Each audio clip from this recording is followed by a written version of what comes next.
सीधे बात पे आता हूं, ज्यादा उसको घुमाने की बजाय, कि आप जिन चीजों की एक दूसरे के विरुद्ध तासीर है उनको साथ में ना बनाएं ना खाएं। जैसे दूध और दही दोनों एक दूसरे के विरोधी हैं। दही जो है ना एसिडिक है और दूध एल्कलाइन है। दूध क्षारीय है, दही अम्लीय है। ये दोनों साथ में नहीं खा सकते आप। खाएंगे तो जहर और आपके 20 रोगों का ये कारण बनेगा, दूध और दही साथ में खाएंगे। इसी तरह से हमारे रसोई घर में प्याज है, प्याज कभी भी खाएं तो दूध के साथ नहीं खा सकते, क्योंकि समस्या फिर वही है, प्याज बहुत एसिडिक है, दूध बहुत क्षारीय है, दोनों साथ में खाएंगे तो जहर है। तो जब भी प्याज खाना है, कच्चा खाना हो या सब्जी में खाना हो, दूध की कोई चीज उसके साथ ना हो। खीर खानी है तो प्याज की कोई चीज साथ नहीं होनी चाहिए, और प्याज खानी है तो दूध की कोई सी चीज साथ में मत खाइए। प्याज के साथ जो दोस्ती है वो दही की है। दही के साथ भरपूर प्याज खाइए, दही में प्याज डाल के खाइए, प्याज में दही डाल के खाइए। हम कई बार सैलेड बनाते हैं ना, दही का उपयोग करते हैं, तो प्याज दही बेस्ट कॉम्बिनेशन है सैलेड का। तो दही प्याज का कॉम्बिनेशन बनाइए, प्याज दही का कॉम्बिनेशन बनाइए, दूध उसके साथ नहीं। तो दूध के साथ दही नहीं, प्याज के साथ दूध नहीं। इसी तरह से एक तीसरी चीज हमेशा याद रखिए लाइफ में, शहद के साथ घी कभी मत खाइए। घी और शहद दोनों एक दूसरे के जानी दुश्मन हैं अगर एक साथ खाएंगे तो। वैसे दोनों अमृत हैं, घी भी अमृत है, शहद भी अमृत है, लेकिन साथ में खाएंगे तो यही दोनों जहर है। तो घी और शहद नहीं खाइए। इसी तरह से उड़द की दाल, काली वाली उड़द की दाल दही के साथ कभी मत खाइए। इसको मैं फिर से रिपीट कर रहा हूं, सुनने में गलती मत करना आप इसको। काली वाली उड़द की दाल दही के साथ कभी मत खाइए। हाँ, माँ की दाल, पंजाब में आप सब लोग उसे माँ की दाल कहते हैं। माँ की दाल अकेले खानी है, दही उसके साथ नहीं। क्यों नहीं? माँ की दाल के साथ कभी भी दही मैंने खा के देखा, आयुर्वेद में तो मैंने ये 12 साल पहले पढ़ा था, बहुत दिन मैंने खा के देखा, 5-6 महीने। मेरा ब्लड प्रेशर नॉर्मल है, लेकिन जब भी माँ की दाल के साथ दही खाया बीपी हाई हो गया, जब भी खाया। तो मेरा आप सभी माताओं को विशेष निवेदन है कि दही बड़ा, अगर उड़द की दाल का बड़ा है तो दही के साथ मत खाइए उसको। मूंग की दाल का बड़ा दही के साथ खाइए। मूंग की दाल दही के साथ खा सकते हैं, अरहर की दाल दही के साथ खा सकते हैं, तुअर की दाल दही के साथ खा सकते हैं, मसूर की दाल दही के साथ खा सकते हैं, चने की दाल की दही से बहुत अच्छी दोस्ती है, खेसारी की दाल दही के साथ खा सकते हैं, सोयाबीन की दाल दही के साथ खा सकते हैं। एक ही दाल है भारत में और दुनिया में, उड़द की दाल, काली उड़द की दाल, माँ की दाल, जिसको दही के साथ नहीं खाया जाता। कारण एक और है उसका, ये माँ की दाल जो है ना सबसे ज्यादा प्रोटीन वाली है दुनिया में। अगर सबसे ज्यादा प्रोटीन अगर आप निकालेंगे तो माँ की दाल में ही है।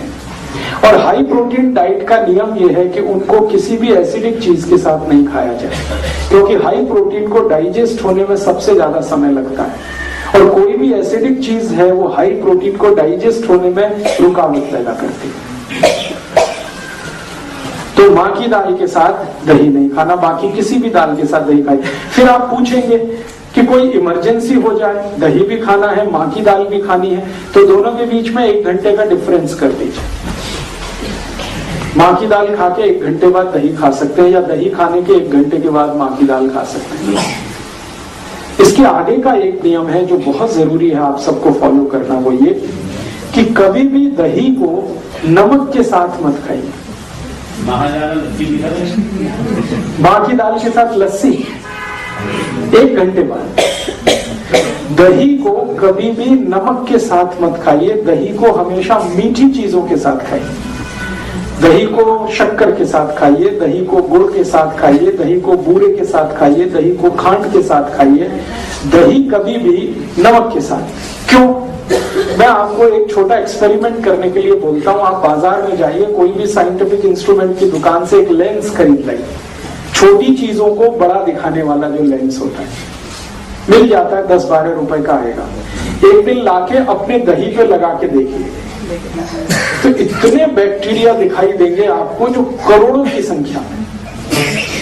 दही के ऊपर लगा के देख लीजिए, वो इधर जाते हुए उधर जाते हुए घूमते हुए टहलते हुए दिखेंगे। ये सब जीवित हैं और शरीर को ये चाहिए सब जीवित अवस्था में चाहिए, क्योंकि ये बैक्टीरिया दही के साथ जब हम खाते हैं तो अंदर जाके हमारे जो एंजाइम सीक्रेशन है उसको ये बैक्टीरिया बहुत मदद करते हैं। तो दही हम खाते हैं बैक्टीरिया के लिए, जीवाणुओं के लिए दही खाते हैं। दही को आयुर्वेद की भाषा में कहा जाता है जीवाणुओं का घर, और एक दो नहीं करोड़ों। एक कप दही में अगर कैलकुलेट करेंगे 1 करोड़ से ज्यादा जीवाणु। अब होता क्या है कि ये 1 कप दही में जो 1 करोड़ जीवाणु है ये जीवित आपने खा लिए तो बहुत अच्छा है, शरीर को बहुत काम आने वाले। लेकिन उसी 1 कप दही में 1 चुटकी नमक आपने डाला, 1 मिनट में सारे जीवाणु मर जाएंगे। 1 ही मिनट लगता है उनको मरने। अब वो मर गए तो आपने दही नहीं खाई है, जीवाणुओं की लाश खाई है। वो दही नहीं रह गया, वो जीवाणुओं की लाश हो गया। अब वो अंदर गया तो दही के नाम पे आपने खा तो लिया, लेकिन उसके जो फंक्शन है बॉडी के लिए वो काम नहीं आने वाले। दही फिर वेजिटेरियन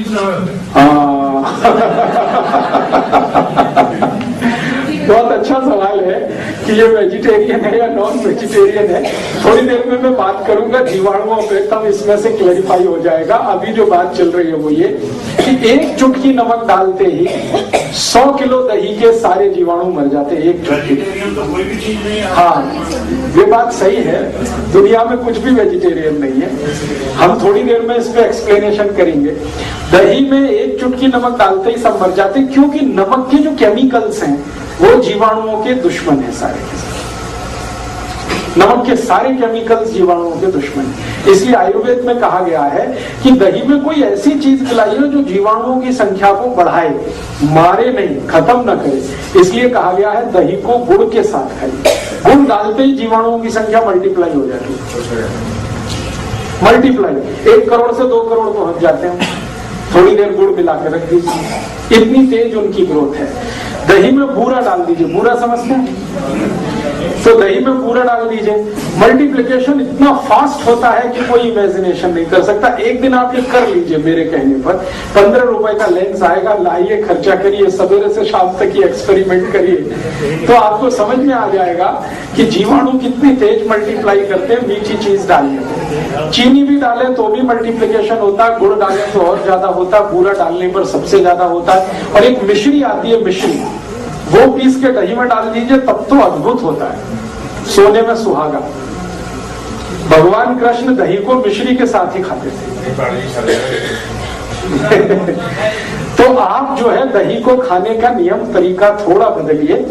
मैंने पंजाब में बहुत लोगों को देखा दही में नमक डाल के खाते हैं या लस्सी में नमक डाल के। ये लस्सी नमक के साथ नहीं खाई जाती, गुड़ के साथ खाई जाती है, खांड के साथ खाई जाती है, चीनी के साथ खाई जाती है। मुझे पुराने समय का याद आता है कि हम लोग हमारे मामा के घर जाते थे दही बूरा खाने के लिए। दही नमक खाने के लिए कभी कोई कहीं नहीं जाता, दही बूरा खाने जाते थे। और दावतें होती थी गांव में तो दही के साथ बूरा ही डाला जाता था। बहुत इंटेलिजेंट लोग थे वो सब। अब शुगर जो है वो आपकी एक स्पेसिफिक प्रॉब्लम है, वो तो पूरे देश की नहीं है, आपकी प्रॉब्लम है। तो आप अपनी शुगर को कंट्रोल करने के तरीके मैं बता दूंगा, वो आप करते हुए दही को इस्तेमाल कर सकते हैं। मीठा दही भी इस्तेमाल कर सकते हैं, लेकिन दही के लिए विशेष मैं आपसे कह रहा हूं कि दही में नमक नहीं। और इसी तरह का और एक नियम है, वो ये कि दूध खाते हुए या दूध पीते हुए कोई भी नमक की चीज ना हो। दूध और नमक की भी दोस्ती नहीं है, दही और नमक की भी दोस्ती नहीं।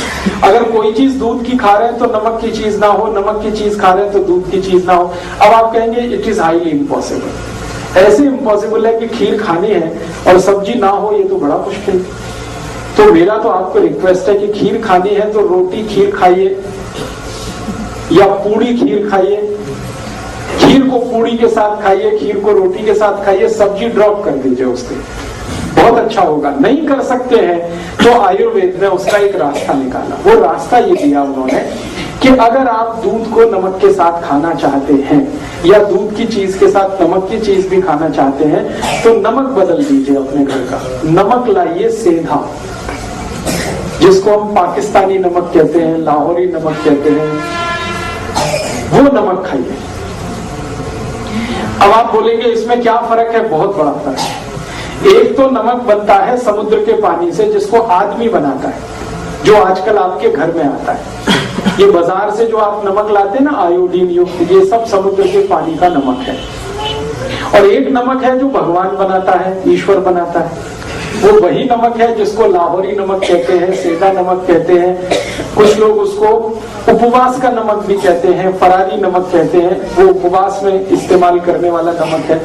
दोनों नमक को लेबोरेटरी में जब टेस्ट किया हम लोगों ने, बहुत काम किया इस नमक पे हम लोगों ने, रिसर्च करके, टेस्टिंग कर करके, तो पता चला कि जो समुद्र का नमक है, समुद्र पानी का नमक है, इसमें शरीर के काम आने वाले 3 या 4 ही माइक्रो न्यूट्रिएंट्स हैं। 3 से 4, कभी कभी 3 रहते हैं, कभी 4 रहते हैं।